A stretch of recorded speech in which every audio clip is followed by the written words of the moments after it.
Yo, what's up? Welcome back dito po sa Denrica Doy TV Sports. Well, ating pag-uusapan Jordan Heading, nag-practice na daw. Okay, first practice niya dyan po sa TNT.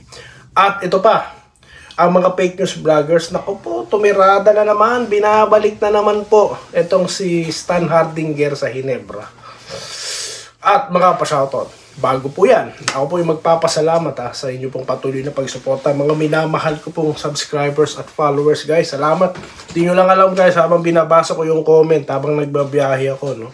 Hindi lang po ako sumasagot dahil ayoko po maging unfair sa iba, no? Kaya dito po ko kayo sasagutin. Okay? Ganon din po sa mga followers, road to 500 na po. 17K naman po dyan sa YouTube, rather. Okay, dito na po tayo sa usapang Jordan Heading. Ito na bang Sunday ang kanyang unang debut dyan sa TNT? No? Tanungin natin kaagad si Meta, okay? Kasi nag-practice na daw no? Okay, maganda daw ang impressive performance daw Okay? So, tanungin muna natin si Meta. Hey Meta, is the newly acquired Jordan Heading of TNT will play in Sunday's game, June 8 against Barangay Ginebra? Jordan Heading is not confirmed to play for TNT on June 8 against Barangay Ginebra, as the latest information indicates he is still recovering from back spasms and awaiting medical clearance. So ayan, okay, so ganyan na po ang diskartihan ngayon yata sa PBA, no? Hindi i-announce, no? At malalaman na lang po sa laro. So, abangan po natin. Kung maglaro po siya, magandang bakbakan po yan, guys. Dahil, no? Sharp shooting di po ba? So, yan po ang maganda, no? Kaya kaabang-abang. Okay? Kaya nga po dito sa comment section, mamaya, tatalakayin natin ang mga komento nyo. Naku, dami po nakibahagi. Okay? At then, ito na naman po, si, Christian Stan Hardinger na naman po na hindi tinatantanan na naman ng mga fake news vloggers. Okay? Hindi na kontento, hindi yata nabenta na kinukuha daw ng TNT, hindi yata kinagat. Binalik na naman po sa Ginebra. Babalik na naman daw. Pambihira yan. Itong mga fake news vloggers, sila din po, humahabol sa deadline ng PBA para makapaglabas ng mga fake news. Okay? At matagal ko nang sinasabi dito, hindi na po babalik si Stan Hardinger sa Ginebra. Kaya sa mga fans ng Ginebra dyan, wag na kayong magpapauto, magpapaloko sa mga fake news vloggers, no? Dahil nga dyan sila nagpaparami ng views. Kaya nga itong Doy TV ang nag-iisang channel na tumitindig, no? Bumabakbak sa mga nagpapakalat po ng maling impormasyon na yan dito sa vlog sa basketball. Kaya nga tayo siguro naging existence dito No, kaya po yan, yung mga subscribers dito, nakikita nyo naman po yung mga komentaryo. Kapag nakakita ng mga ganyang klase ng mga balita, atras na kagad sila, di na nila bubuksan. No? Kayo, no? Kaya sabi ko sa inyo, share nyo po itong channel na ito, guys. No? Dahil dito, no? Yung iba po, alam na kagad, alam na check na yung mga fake news vloggers kung sino-sino yung mga yan. Okay? So, ngayon, itanong natin kay Meta kung totoo ba na kukunin yan. Baka po habang ako'y nagsasalita rito, may update na. Tanongin na on the spot si Meta. Hey Meta! Is it true that Christian Stan Hardinger will going back to Barangay Ginebra? Christian Stan Hardinger will not be going back to Barangay Ginebra as he was traded to Terra Firma Daegu in July 2024. So, yan ang sinasabi natin. No? Yan ang sinasabi natin. Buti pa ang AI, hindi nagsisinungaling.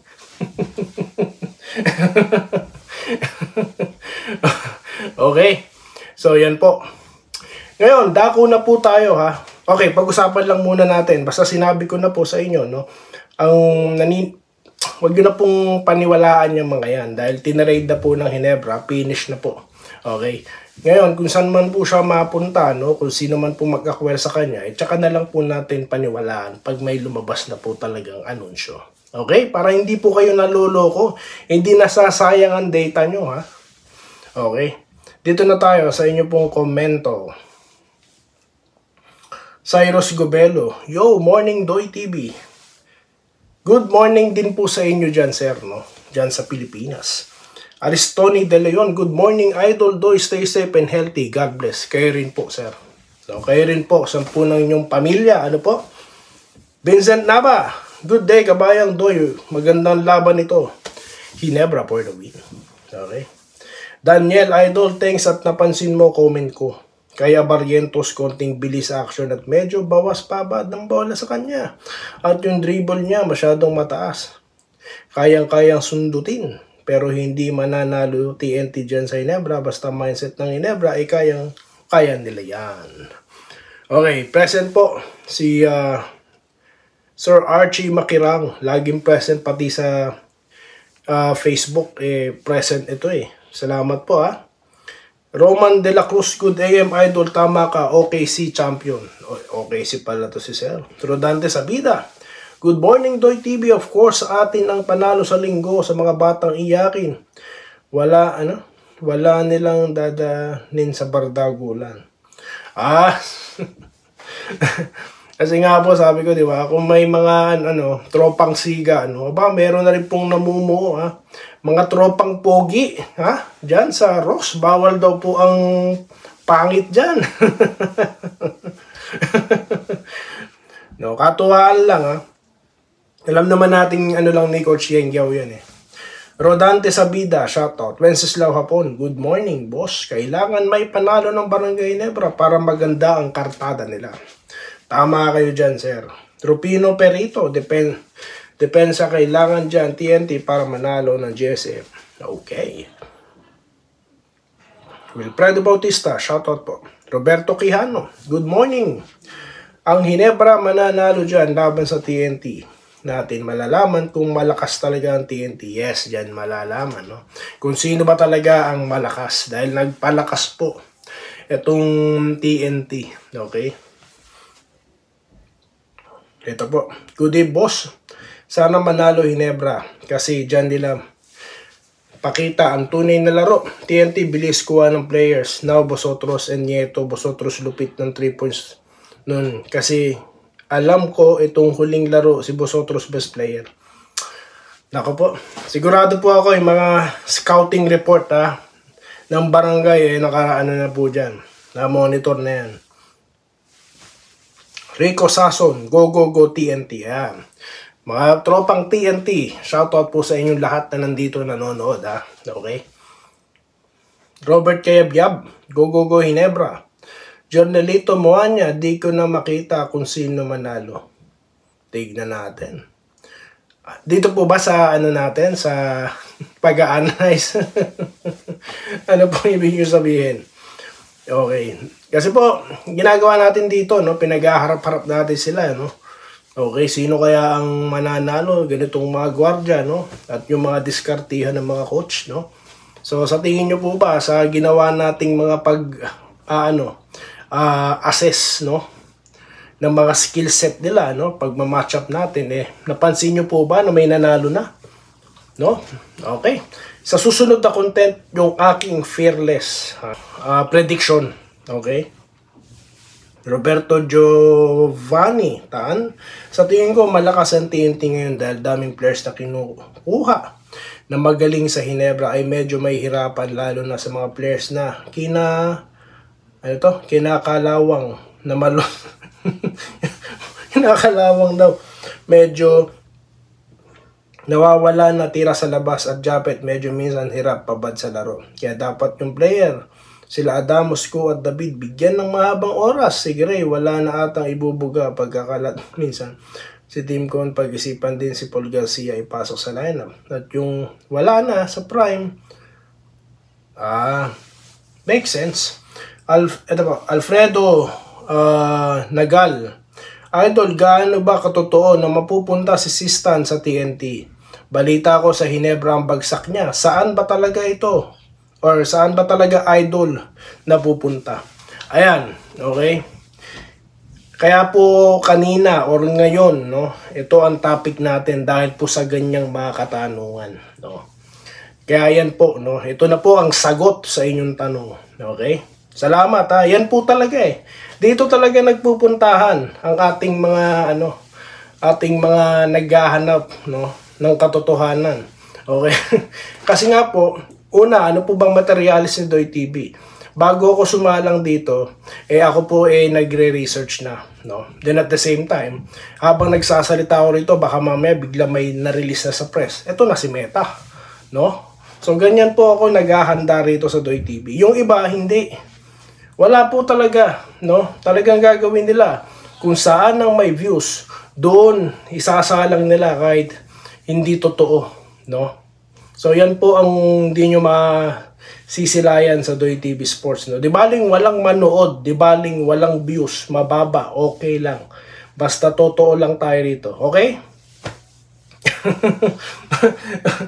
Okay di tayo. Black Mamba, may nagyabang naman agad pag natalo TNT, pinagbigyan daw. Abangan natin yan, sir, ha? Abangan natin yan. Baka yan na naman po pag natalo, pinagbigyan nyo ng TNT. Pag natalo, ano kayo ngayon, mga kangkong? Okay. Ito po, Kailin Justin Festijo. Imagine these TNT shooters, Pogoy, Optana, and Heading. Balita ko, lalaro na daw sa Heading versus Jenkins. Sabi sa spin. Aba, tignan po natin yan, ha? I-check po natin yan, ha? Okay?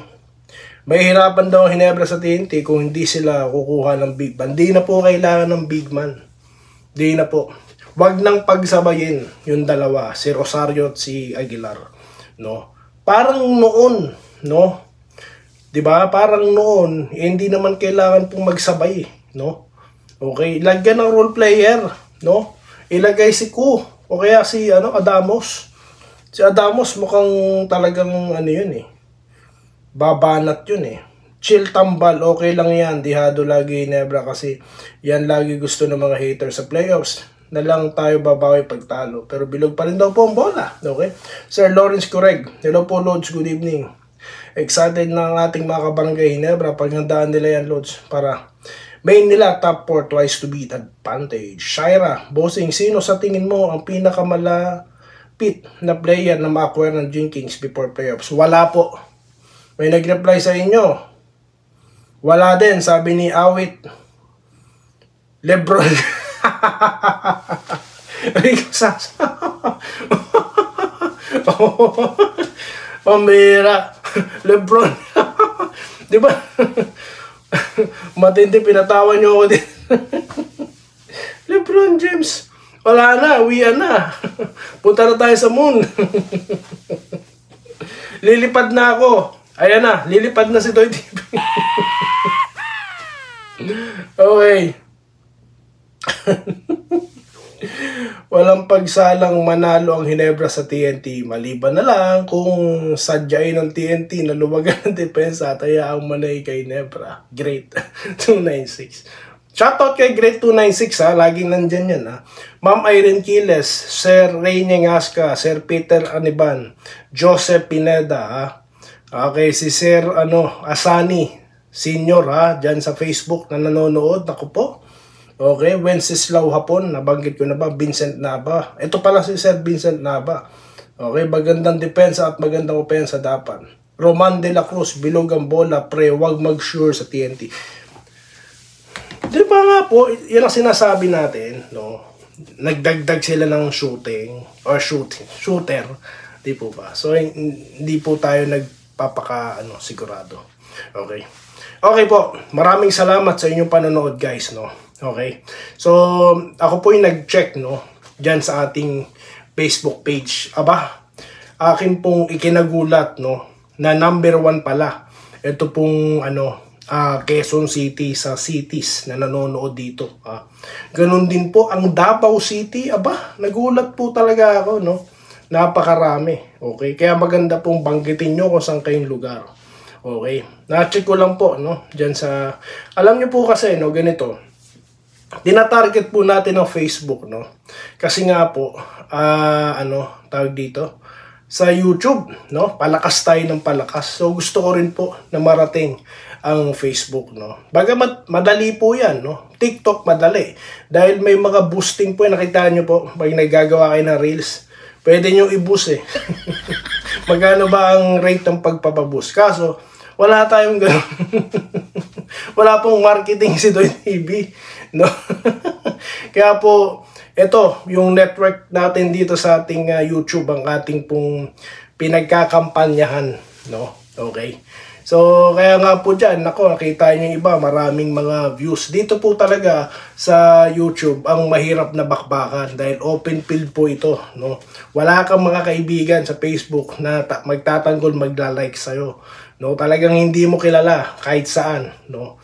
Kaya nagugulat ako eh. No? Nakakarating tayo ng kung saan-saan tayo na, di ba? Dito sa Canada, meron. Saudi Arabia, no? Ang dami. So, sa next content po natin, papakita ko sa inyo yung mga lugar po talaga na kung nasaan kayo. Kaya magbanggit na po kayo sa comment section, ha? So, yun lamang at maraming salamat sa inyong panonood at magkita-kita tayo sa susunod na video content. Dito lamang si Denrica at Doy TV Sports. Muli, maraming salamat po sa inyong panonood. Salamat po sa panonood. Subscribe na para sa mga susunod na basketball at boxing videos.